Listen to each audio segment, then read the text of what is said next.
There's a perception in this country that any job that sort of involves physical exertion is a lowly job.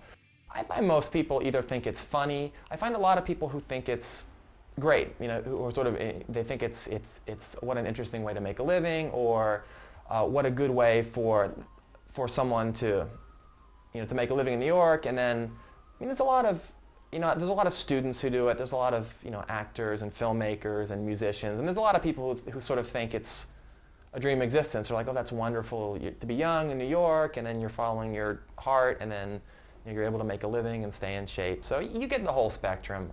I have a few spiritual goals in life, and those involve trying to understand other people, trying to do right by other people, and also trying to reduce my own ego or my inflated sense of self. And I feel pedicabbing actually helps me in that, because when you get treated like a nobody, it can cause you to think, well, why did I think I was a somebody in the first place? Everyone does have a certain amount of dignity, but, you know, along with that can come a certain amount of egotism. So one thing that was helpful to me, being treated like a nobody, is it caused me to think, well, isn't everybody equally a nobody and equally a somebody? I'm usually about 100 pounds. My weight fluctuates from like 98 to 103.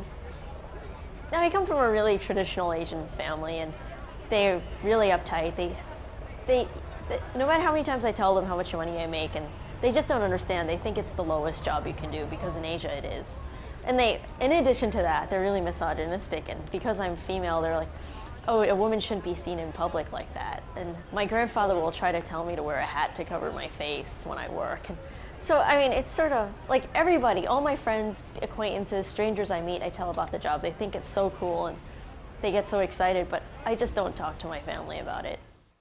Pedicabbing is a perfect job for a writer, because we're sort of in a golden age of pedicabs now. I can make enough money pedicabbing for 2 days, and it lets me focus on the writing for 5 days.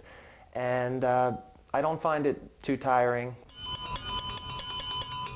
I was near Beauty and the Beast, a very wholesome family entertainment, but there's a male strip club right near there, and a guy came out and he said, I bet you could make more money doing that, and he indicated the strip club, than you could doing this. So I was just sort of saying, yeah, you probably could. And he kept insisting that I could probably make more money.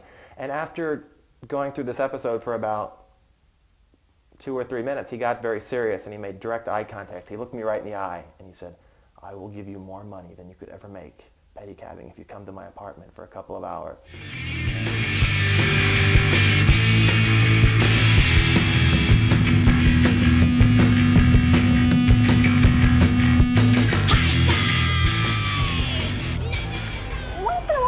Some drunk guys, but they're never too bad. They'll kind of like, oh, be like, let me feel your ass or your thigh. And, oh, I guess this would gross a lot of people out. I picked up these two guys once, and on the way he was really drunk. He stood up on the cab and started urinating over the side. I mean, it didn't. I saw it, so I ducked, and it didn't hit me. He ended up falling off the cab in the middle of it. But I don't know. It didn't bother me that much. He gave me a $20 tip.